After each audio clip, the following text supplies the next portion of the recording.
Hello again, everyone. Edwin Leonard back once again. In this YouTube astrological segment, I'm going to be dissertating and talking about the natal chart of Stephen Curry, Part 2. The first thing I want to get at is that he has the majority of his planets in the second quadrant in his chart, which are houses 4, 5, and 6. And this indicates a strong emphasis may be put on the immediate family. He may work laboriously to provide for his home and children. Much activity may be associated with the family, work, and things that pertain to amusement and fun.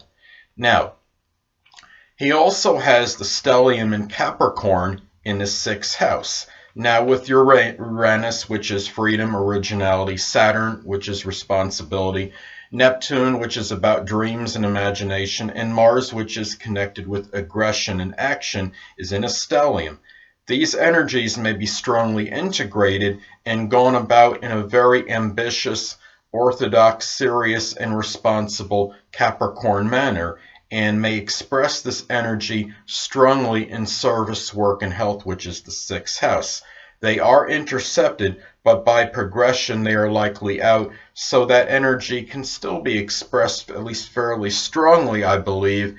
And keep in mind it still is a stellium in Capricorn in the sixth house. So even though it is intercepted, this energy can still be pretty strong, is at least how I see it.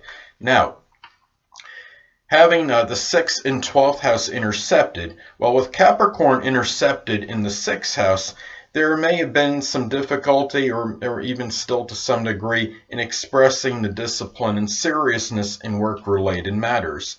Now, with Cancer intercepted in the 12th house, this could indicate perhaps the ability to nurture and take care of private matters may be suppressed to some degree. There may also be some vacillation and distortion with this energy. Sometimes maybe he may put a lot of strong emphasis on the sixth house matters such as work, service, and health, and the private matters may take a back seat for a while, but other times maybe he may put a lot of emphasis in private matters may figure more prominently, and then the work, service, and health might take a back seat. From my observations of Stephen Curry, it seems like there is an awful lot of emphasis on his work life, but that is just based on my own observation, of course.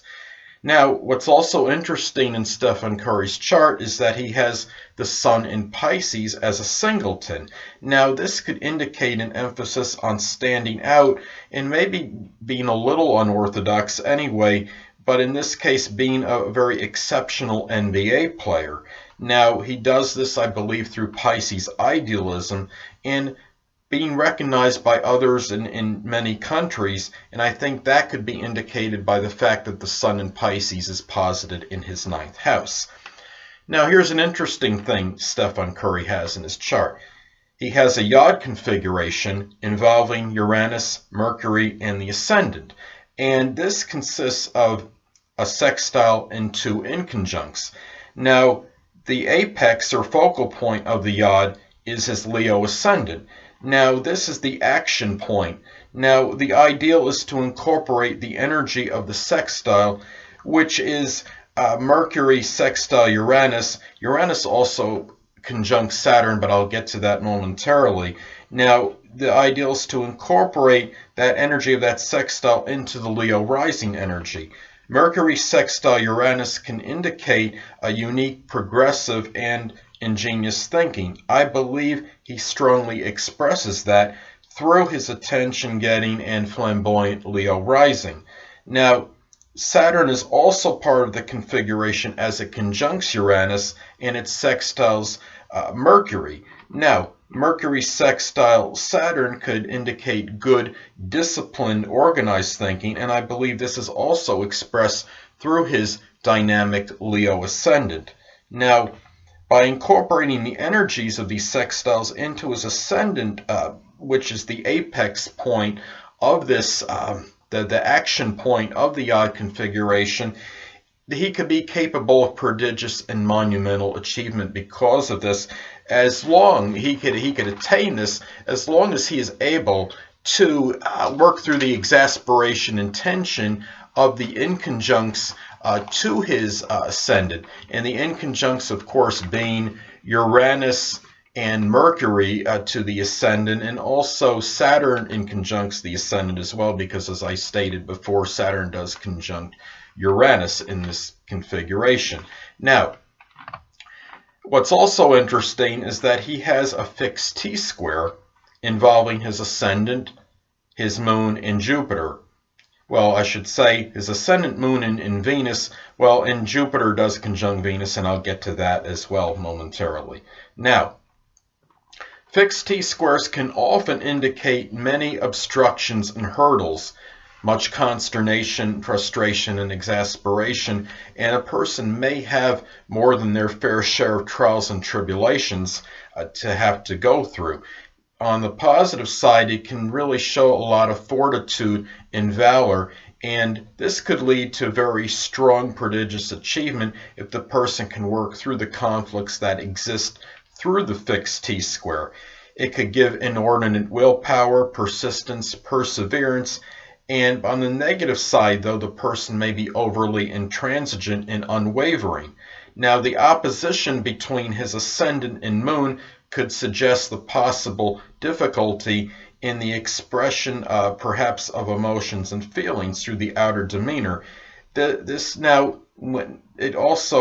this could be is that his emotional needs may be in opposition to his ascendant, which is Leo. Now, the point of overcompensation, where the person tries to find some relief by this conflict from the opposition. In this particular case, the apex point is Venus in Taurus in the 10th house, and which, of course, as I stated, conjuncts Jupiter, and I'll get to that in a minute. Now, Venus in Taurus in the 10th house can be enamored with making money in the career, and can have a strong love for this. Now, the conjunction to Jupiter may be a contributor as to why this is sports related. Now, as I stated, this could be the point of overcompensation, where he tries to find relief from the exasperation set up from that opposition between his ascendant and moon. However, the place to really find relief and alleviation from the negative of the T-square can be the point opposite of the focal points. In this, well, usually it's a focal point, but in this case it's a focal points, I guess, because it's Venus and Jupiter. And the point opposite of that is Scorpio in the 4th house. Now then, therefore, perhaps through emotional intensity in home-related matters, maybe deep research at home, or through penetrating insight, perhaps from the mother or the less dominant parent, maybe some alleviation could be found, though at the same time remember that this doesn't eradicate the negatives connected with the fixed T-square. Now, jokingly, I would say maybe he could look into doing astrology at home, or studying astrology at home, but I'm only joking, of course. Something tells me that Steph Curry is not enamored or infatuated with astrology.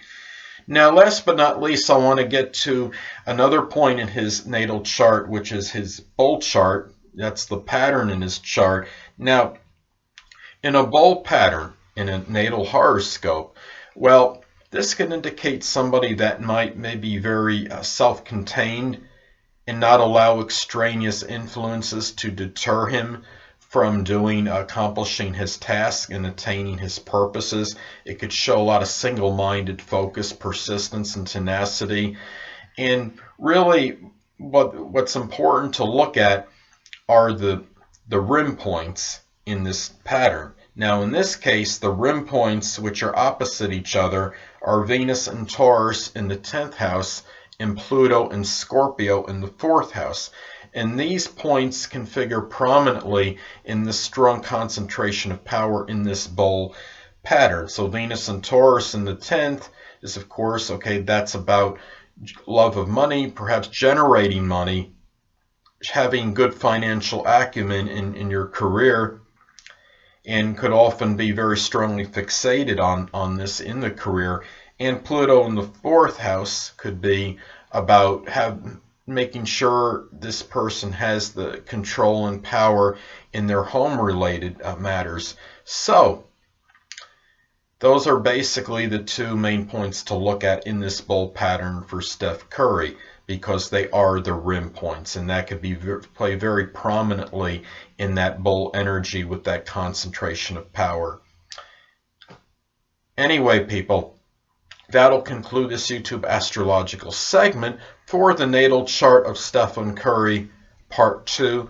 And stay tuned next time, where I'll be dissertating and talking about, I'll be continuing my series on zodiac sign compatibility. Two things I want to get with you on before I head out. Firstly, the stars may impel but do not compel. And secondly, never isolate any single astrological element, aspect, planetary placement, position, configuration, influence, or what have you, and make an analysis of a person, astrologically speaking, based on this alone. Because astrologically speaking, the person is the sum of all their components in their natal chart and not just one. Until next time, people, stay well.